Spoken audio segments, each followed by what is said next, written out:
président de la République war a jël suba kàddu jàkkaarloog ay journalistes tontu ay questions lan ngay xaar suba ci entretien boobu. en fait jërëjëf Aïssata di nuyu docteur Mbodj di nuyu Zator di nuyu suma xarit Cheikh Omar Sy personnellement comme mënuma def divination xaw ma lu président dina a wax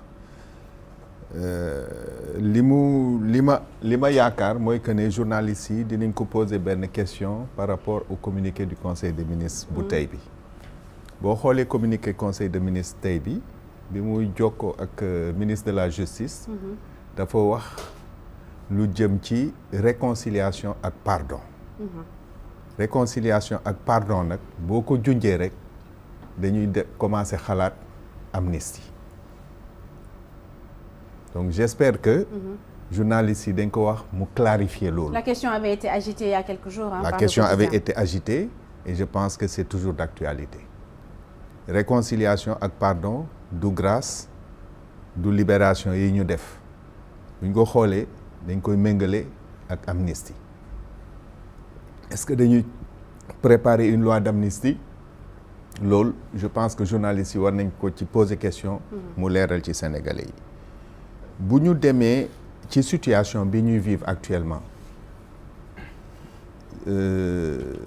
ce n'est la faute de personne sinon du président de la République moom moo ñu teg li ñuy dund tey ba pare ne daf koy régler moom moo ñu ko teg parce que ñu ngi amoon processus bu doon dérouler normalement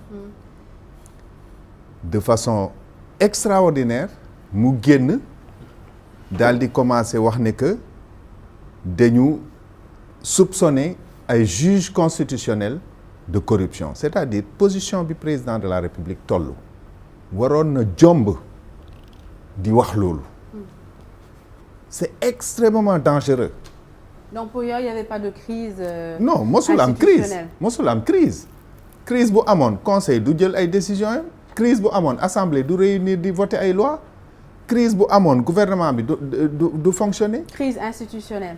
loolu la ñuy wax crise institutionnelle mooy on a 3 grands pouvoirs l'exécutif le législatif et le judiciaire ñoom ñëpp a ngi doon fonctionner correctement la preuve ci intervalle boobu ku ci nekk yaa ngi def sa liggéey normalement conseil des ministres mu ngi am l'assemblée se réunit le conseil prend ses décisions donc mënuñ wax ne crise amoon na foofu. Donc sur quelle base la jëloon cette décision? Mais dans le mode déclaratif comme ni mu ko defee dafa génn ne il y a une crise entre l'Assemblée nationale et le Conseil constitutionnel c'est-à-dire mënoo jóg en matière de droit même scientifiquement déclarer benn affaire ne dëgg la da ngay indi ay firnde yu wone dëgg la amul benn firnde bu wonoon ne am na ay crise donc sur cette base il prend une décision il fait voter une loi yooyu yëpp Conseil constitutionnel dàq ko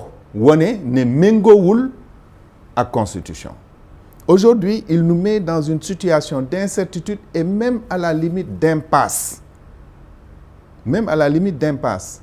parce que en réalité bu ñu xoolee loi yi amul benn loi bu may tey président de la République mu jëlaat date amul benn loi bu ko may mu convoqué waat le corps électoral et l'histoire de son mandat termine effectivement le 2 avril il faut que ñu xam ko parce que alors Zator def na une petite nuance je vais vous dire l'article 36 dit que le président en exercice l'article 36 de la Constitution dit que le président en exercice reste en fonction jusqu'à l'installation de son successeur mais lu tax ma la naan son mandat prend fin le 2 avril il y a des actes qui ont été pris par rapport à cette date par exemple quand l'article 31 vous dit que l'élection doit se tenir 45 jours au plus tard et 45 jours au plus tôt et 30 jours au plus tard avant l'expiration du mandat du président de la République bi ñuy choisir 25 février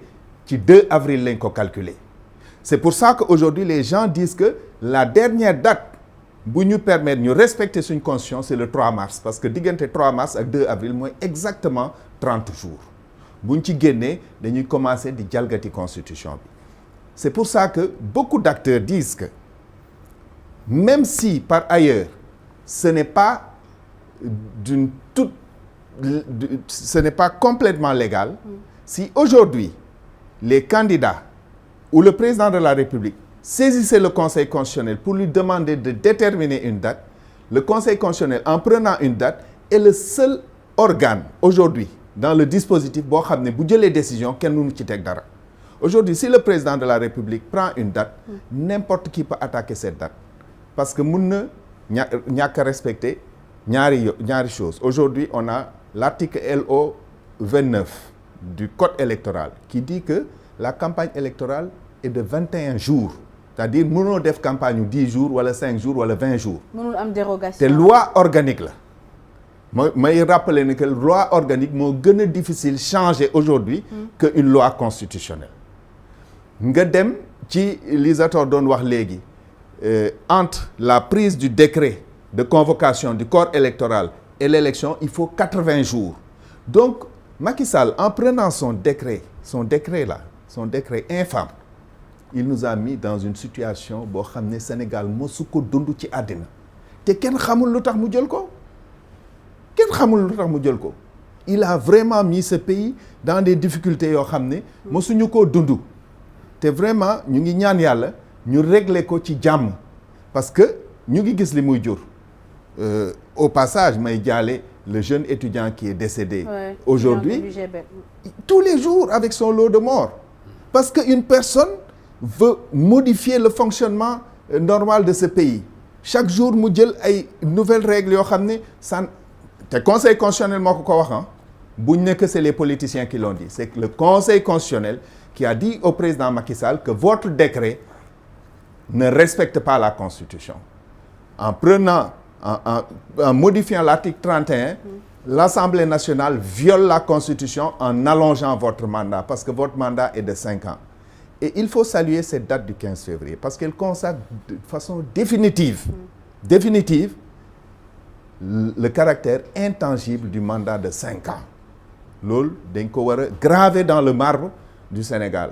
Di ci remercier Conseil constitutionnel parce que ay jàmbaar dëgg lañ. Ça n'a pas été facile, je pense, pour eux de prendre une telle décision.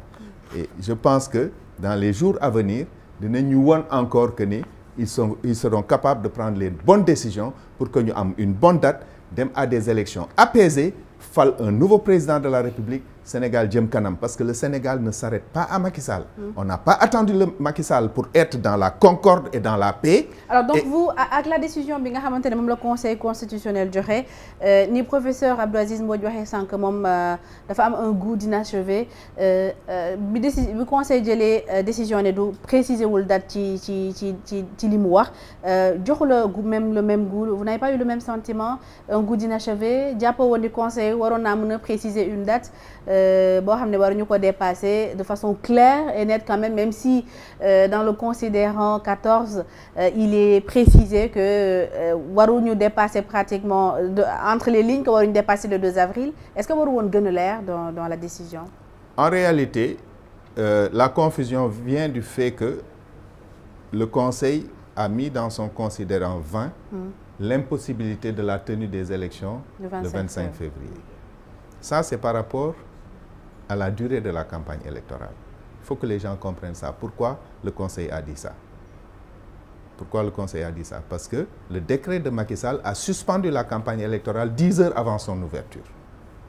Donc, quand le Conseil dit qu'on est dans l'impossibilité de tenir les élections le 25 février, c'est parce qu'on était en dehors des exigences de l'article LO 29 du Code électoral. Maintenant, pour moi, il n'y a pas de goût d'inachevé parce que le Conseil n'a pas à donner de date. Le Conseil n'agit que sur saisine. On l'a saisi par rapport à un décret et par rapport à une loi, il s'est prononcé par rapport à cette loi. Si demain, le président de la République, sachant en toute connaissance de cause que moom ci boppam mënatul jël date, mënatul convoquer corps électoral, saisit le Conseil, ou si demain les candidats, parce que ñaar ñoo mën a saisir le Conseil actuellement sur le processus électoral, c'est le président ou les candidats. Suñ ko saisiré, si le Conseil considère que ñoom ils sont compétents, de toute façon les saisines vont être faites les gens travaillent dessus. Si le Conseil considère qu'ils sont compétents pour se prononcer sur la date, s'ils choisissent une date, moo tax ma ne même si entre parenthèses ça ne revêt pas toute la légalité, le fait que le Conseil, les décisions du Conseil en matière électorale ne soient pas attaquables nous mettrait à l'abri de lendemain complètement sombre. De l'impasse. Voilà. Cheikh Oumar Sy. Oui, merci beaucoup.